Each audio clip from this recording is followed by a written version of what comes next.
नमस्कार दोस्तों, network to news YouTube channel में आपका स्वागत है। चलिए जानते हैं पश्चिम बंगाल की तमाम बड़ी खबरों को फटाफट 5 मिनट में। इससे पहले आप हमारे वीडियो को कहां से देख रहे हैं, कमेंट में जरूर बताएं और हमारे चैनल को लाइक सब्सक्राइब करना ना भूलें। खुशखबरी, फिर घट गए एलपीजी गैस सिलेंडर के दाम, कीमतों में हुई भारी कटौती। एलपीजी गैस सिलेंडरों के दाम एक बार फिर कम हो गए हैं। इस बार कीमतें 51 रुपये तक कम कर दी गई हैं। लोगों की सुविधा को ध्यान में रखते हुए ऑयल मार्केटिंग कंपनियों ने यह बदलाव किया है। पश्चिम बंगाल में 5,000 रुपये प्रति माह की पेंशन के लिए सबसे उपयुक्त विकल्प केंद्र सरकार की अटल पेंशन योजना APY है। यह एक योगदान आधारित योजना है जिसमें आप अपनी आयु और योगदान के आधार पर 1,000 से 5,000 तक की मासिक पेंशन प्राप्त कर सकते हैं। पश्चिम बंगाल के सरकारी स्कूलों में BLO ड्यूटी से इनकार करने वाले शिक्षकों के खिलाफ कार्रवाई पर फैसला लेगा चुनाव आयोग, भारतीय निर्वाचन आयोग ECI। पश्चिम बंगाल के सरकारी स्कूलों में उन शिक्षकों के खिलाफ कार्रवाई पर निर्णय लेगा जो उन्हें आवंटित बूथ स्तरीय अधिकारियों BLO का कार्यभार स्वीकार करने से इनकार कर रहे हैं। पश्चिम बंगाल सरकार 13,421 शिक्षक पदों के लिए भर्ती अभियान शुरू करेगी। पश्चिम बंगाल शिक्षक भर्ती 2025।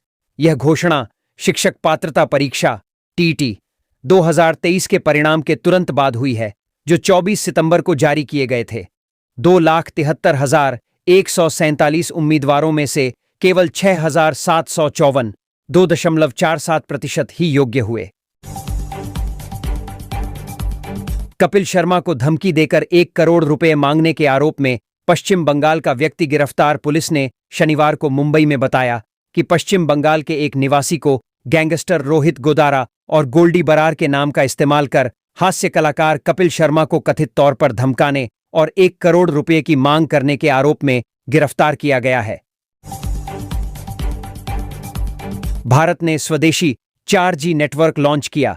चीन, डेनमार्क, स्वीडन, दक्षिण कोरिया के साथ शामिल हुआ दूरसंचार अवसंरचना को बढ़ावा देते हुए प्रधानमंत्री नरेंद्र मोदी ने शनिवार को BSNL के स्वदेशी 4G स्टैक का उद्घाटन किया, जिससे भारत दूरसंचार उपकरण बनाने वाले देशों की प्रतिष्ठित श्रेणी में शामिल हो गया। अमित शाह के दौरे से पहले बंगाल में पोस्टर पॉलिटिक्स। बीजेपी ने TMC पर लगाया पोस्टर फाड़ने का आरोप। पश्चिम बंगाल में केंद्रीय गृह मंत्री अमित शाह के दौरे से पहले पोस्टर पॉलिटिक्स शुरू हो गई है। बीजेपी ने आरोप लगाया है कि कोलकाता के कालीघाट मंदिर इलाके में शाह के पोस्टर फाड़ दिए गए और उनकी जगह मुख्यमंत्री ममता बनर्जी के पोस्टर चिपका दिए गए। कलकत्ता हाई कोर्ट ने पश्चिम बंगाल के बीरभूम जिले की सोनाली बीबी और स्वीटी बीवी एवं उनके परिवारों को अवैध प्रवासी करार देते हुए उन्हें बांग्लादेश भेजने के केंद्र के फैसले को शुक्रवार को रद्द कर दिया। अदालत ने केंद्र को यह सुनिश्चित करने का निर्देश दिया कि बांग्लादेश भेजे गए इन 6 नागरिकों को 1 महीने के भीतर भारत वापस लाया जाए। पश्चिम बंगाल में मुख्य चुनाव अधिकारी कार्यालय ने 2026 के विधानसभा चुनावों की तैयारियां शुरू कर दी हैं। गुरुवार को मुख्य चुनाव अधिकारी कार्यालय ने चुनाव जनशक्ति प्रबंधन प्रणाली EMMS पोर्टल लॉन्च किया। शुक्रवार से इस नए EMMS 2.0 पोर्टल का उपयोग राज्य भर के लगभग 32,000 कार्यालयों से मतदान कर्मियों की सूची तैयार करने के लिए किया जाएगा। मां दुर्गा से प्रार्थना की है कि चुनाव बाद ऐसी सरकार बने जो बंगाल में क्या बोले। अमित शाह गृह मंत्री ने हाल ही में राज्य में बारिश से संबंधित घटनाओं में हुई मौतों पर शोक जताया। अमित शाह ने शुक्रवार को कहा, मैं बंगाल में बारिश से संबंधित घटनाओं में अपनी जान गंवाने वालों को श्रद्धांजलि अर्पित करता हूं। ममता ने बंगाल में बाढ़ के लिए केंद्र फरक्का जल छोड़े जाने को जिम्मेदार ठहराया। मुख्यमंत्री ममता बनर्जी ने गुरुवार को फरक्का बैराज की कई वर्षों से सफाई नहीं करने के लिए केंद्र की आलोचना की और दावा किया कि अन्य राज्यों द्वारा पानी छोड़े जाने से मानसून के दौरान बंगाल के बड़े हिस्से में बार बार बाढ़ आती है।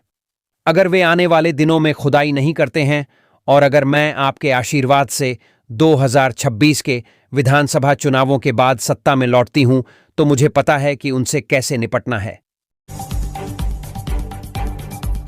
मोदी पुतिन फोन कॉल पर नाटो प्रमुख की टिप्पणी को भारत ने खारिज किया, तथ्यात्मक रूप से गलत और निराधार। भारत ने गुरुवार को प्रधानमंत्री नरेंद्र मोदी और रूसी राष्ट्रपति व्लादिमीर पुतिन के बीच यूक्रेन के रुख पर हुई कथित बातचीत पर नाटो प्रमुख मार्क रूट की टिप्पणी को खारिज करते हुए इसे तथ्यात्मक रूप से गलत और पूरी तरह से निराधार करार दिया। पीएम मोदी ने बिहार की 75 लाख महिलाओं को भेजे 10,000 रुपए। योजना के बारे में सब कुछ जो आपको जानना चाहिए। प्रधानमंत्री नरेंद्र मोदी ने शुक्रवार को बिहार के लिए मुख्यमंत्री महिला रोजगार योजना का शुभारंभ किया और राज्य की 75 लाख महिलाओं के बैंक खातों में 10-10 हजार रुपए हस्तांतरित किए। 7,500 करोड़ रुपए की इस योजना में भविष्य में महिलाओं के उद्यमिता कौशल को निखारने के लिए 2 लाख रुपए तक की अतिरिक्त वित्तीय सहायता का भी वादा किया गया है। पूरा वीडियो देखने के लिए आप सभी को दिल से धन्यवाद। ऐसे ही वीडियो देखने के लिए चैनल को सब्सक्राइब करें।